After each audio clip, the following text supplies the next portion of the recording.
আসসালামু আলাইকুম ভিউয়ার্স, আশা করি সবাই ভালো আছেন। আমিও অনেক অনেক ভালো আছি। তো ভিডিওটি শুরু করার আগে আপনাদের কাছে ছোট্ট একটা রিকোয়েস্ট, যারা এখনও চ্যানেলটিকে সাবস্ক্রাইব করেননি তারা অবশ্যই চ্যানেলটিকে সাবস্ক্রাইব করে পাশে থাকা বেল আইকনটি প্রেস করে দিবেন। তো ভিউয়ার্স, আজকের ভিডিওর থাম্বনেল দেখেই আপনারা বুঝতে পারছেন কিভাবে search status video and mode of status video তৈরি করবেন। তো ভিউয়ার্স, ভিডিওটি না টেনে ফার্স্ট থেকে লাস্ট পর্যন্ত ভিডিওটি ধৈর্য সহকারে দেখতে থাকুন।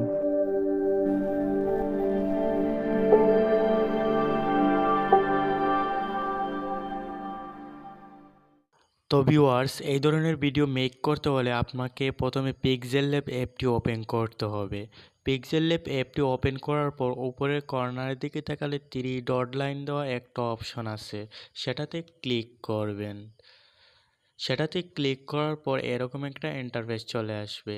তারপর এখানে সবার উপরে দেওয়া আছে ইউজ ইমেজ ফ্রম গ্যালারি, সেটাতে ক্লিক করবেন। সেটাতে ক্লিক করার পর আপনি যেই পিকচার দিয়ে স্ট্যাটাসটা তৈরি করতে চান সেই পিকচারটা এখান থেকে নিয়ে নেবেন। তো আমি আমার মোবাইলের গ্যালারি থেকে একটা পিকচার সিলেক্ট করে নিব।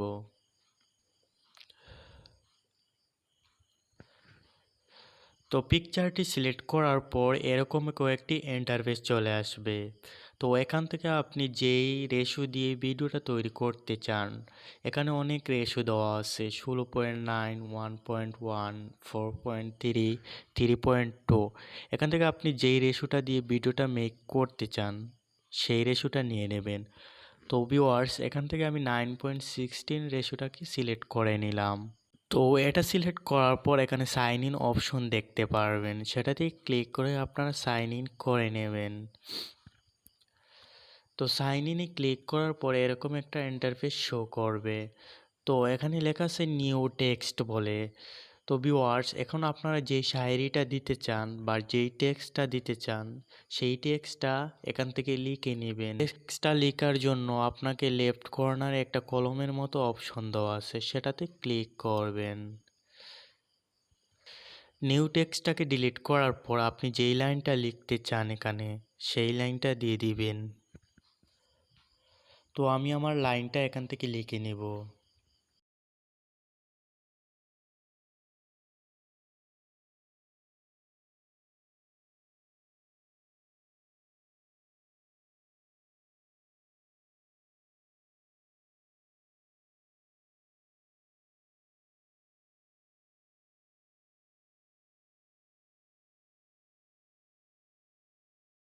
ভিউয়ার্স, লাইনটা লেখার পর এখন ওকে অপশন দেখতে পারবেন, সেটাতে ক্লিক করে আপনার ওকে করে নেবেন। ওকে অপশনে ক্লিক করার পর যদি আপনার টেক্সটটা না দেখা যায় তাহলে আপনি আপনার টেক্সটার কালারটা চেঞ্জ করে নেবেন। তো কালারটাকে চেঞ্জ করার জন্য আপনাকে এই অপশন দেখতে পারবেন, সেটাতে ক্লিক করবেন। সেটাতে ক্লিক করার পর একটু ডান দিকে একটু স্ক্রল করলে দেখতে পারবেন কালার বলে একটা অপশন আছে, সেটাতে ক্লিক করবেন। সেটাতে ক্লিক করার পর আপনি যেই কালারটা দিতে চান সেই কালারটা সিলেক্ট করে নেবেন। তো এখান থেকে আমি ব্ল্যাক কালারটাকে সিলেক্ট করলাম। ব্ল্যাক কালারটাকে সিলেক্ট করার পর এখানে সাইন ইন অপশন দেখতে পারবেন, সেটাতে ক্লিক করে আপনারা সাইন করে নেবেন। এখন যদি আবার আপনারা ফন্টটাকে চেঞ্জ করতে চান, ফন্টটাকে চেঞ্জ করতে হলে আপনাকে একটু ডান দিকে স্ক্রল করলে দেখতে পারবেন এবি ফন্ট বলে একটা অপশন দেওয়া আছে, সেটাতে ক্লিক করবেন। সেটাতে ক্লিক করার পর দেখবেন অনেক ফন্ট এখানে শো করবে। তো এখান থেকে আপনারা মাই ফন্টসে চলে যাবেন। মাই ফন্টসে চলে যাওয়ার পর এখান থেকে আমার ফন্ট ডাউনলোড করা আছে। তো এখান থেকে আমি আমার কল্পনা ইউনিকোডটাকে সিলেক্ট করে নিলাম। সিলেক্ট করার পর ওকে অপশনে ক্লিক করব। করার পরে দেখেন অলরেডি আমার ফন্ট চেঞ্জ হয়ে গেছে। তো ভিউয়ার্স, এখন যদি আপনারা আপনাদের টেক্সটে ব্যাকগ্রাউন্ড লাগাতে চান তাহলে একটু স্ক্রল করবেন ডান দিকে। ডান দিকে স্ক্রল করার পর এখানে ব্যাকগ্রাউন্ড বলে একটা অপশন দেওয়া আছে, সেটাতে ক্লিক করবেন। সেটাতে ক্লিক করার পর এরকম একটা ইন্টারফেস শো হবে। এখানে এনাবেলড আছে, সেটাকে আমরা অন করে দেব। অন করে দেওয়ার পর এখানে অনেক ইন্টারফেস শো হবে। আপনি যেই কালারটা ব্যাকগ্রাউন্ডে দিতে চান সেই কালারটা সিলেক্ট করে নেবেন। তো ভিউয়ার্স, এখান থেকে আমি এই কালারটাকে সিলেক্ট করলাম। সিলেক্ট করার পর আপনার সাইন ইন অপশনে ক্লিক করে দেবেন। সাইন ইন অপশনে ক্লিক করার পর এখন ইমেজটাকে সেভ করে নেবেন। তো ভিউয়ার্স, সেভ করার জন্য উপরের দিকে একটা ক্যামেরার মতো একটা অপশন দেখতে পারবেন, সেটাতে ক্লিক করবেন। তো এখান থেকে আপনারা সেভ অ্যাজ ইমেজ অপশন আছে, সেটাতে ক্লিক করে আপনারা সেভ করে নেবেন। তো ভিউয়ার্স, এইভাবে আপনারা আপনাদের পুরো শায়েরিটা লিখে নেবেন। যদি আবার আপনারা পরের লাইনটা দিতে চান তাহলে এইভাবে কলমের অপশনে ক্লিক করে আপনারা পরের লাইনটা লিখে নেবেন।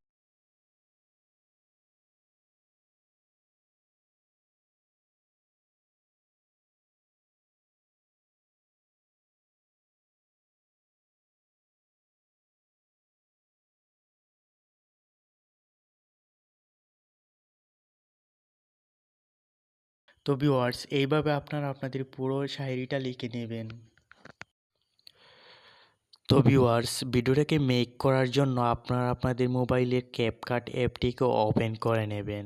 ক্যাপকাট অ্যাপটিকে ওপেন করার পরে এরকম একটা ইন্টারফেস চলে আসবে। তো ভিউয়ার্স, এখানে প্লাস নিউ প্রজেক্ট বলে একটা অপশন দেওয়া আছে, সেটাতে ক্লিক করবেন। সেটাতে ক্লিক করার পর আপনি আপনার মোবাইলের গ্যালারি অপশনে চলে যাবেন। চলে যাওয়ার পর এখন পিক্সেল ল্যাব অ্যাপটি থেকে যেই ইমেজগুলো সেভ করে নিছেন সেই ইমেজগুলো এখানে নিয়ে আসবেন। এইভাবে আপনি আপনার ইমেজগুলো সিলেক্ট করে নেবেন। সিলেক্ট করার পর এখানে অ্যাড অপশন আছে, সেটাতে ক্লিক করবেন। সেটাতে ক্লিক করার পর এরকম একটা ইন্টারফেস, সেটাকে ডিলিট করার জন্য এটাকে সিলেক্ট করে তারপর ডিলিট অপশনে ক্লিক করে ডিলিট করে দেব। তো ভিউয়ার্স, এখন পিকচারগুলোতে অ্যানিমেশন লাগানোর জন্য আমাদেরকে এডিট অপশনে ক্লিক করতে হবে। এডিট অপশনে ক্লিক করার পর কয়েকটি ইন্টারফেস চলে আসবে। তো ভিউয়ার্স, এখান থেকে অ্যানিমেশন অপশনটাতে ক্লিক করব। করার পর এখানে ৩টা অপশন শো করবে। তো ভিউয়ার্স, এখান থেকে আমরা প্রথমে কম্বো অপশনে চলে যাব। কম্বো অপশনে যাওয়ার পর কয়েকটা অ্যানিমেশন শো করবে। তো এখান থেকে আপনারা আপনাদের পছন্দ মতো অ্যানিমেশন দিয়ে দিবেন। এইভাবে আপনি আপনার ২ নম্বর পিকচারটাকে সিলেক্ট করে কম্বো অপশনে চলে যাবেন। কম্বো অপশনে যাওয়ার পর এখানে অনেকগুলো অ্যানিমেশন দেখতে পারবেন। যেই অ্যানিমেশনটা আপনার পছন্দ হয় সেই অ্যানিমেশনটা দিয়ে দিবেন। এখান থেকে আমি আমার ২ নম্বর পিকচারের জন্য এই অ্যানিমেশনটাকে সিলেক্ট করে নিলাম। অ্যানিমেশনটাকে সিলেক্ট করার পর সাইন ইন অপশনে ক্লিক করে দেব। এখন যদি আপনি আপনার ভিডিওতে সাউন্ড এড করতে চান তাহলে অডিও অপশন দেখতে পারবেন, সেটাতে ক্লিক করবেন। সেটাতে ক্লিক করার পর এক্সট্রাতে ক্লিক করবেন। করার পর আপনি আপনার মোবাইলের গ্যালারি থেকে যে কোনো একটা সাউন্ড সিলেক্ট করে নেবেন। করে নেওয়ার পর এখন ভিডিওটাকে সেভ করার জন্য উপরের দিকে একটা তীর অপশন দেখতে পারবেন, সেটাতে ক্লিক করে আপনার সেভ করে নেবেন।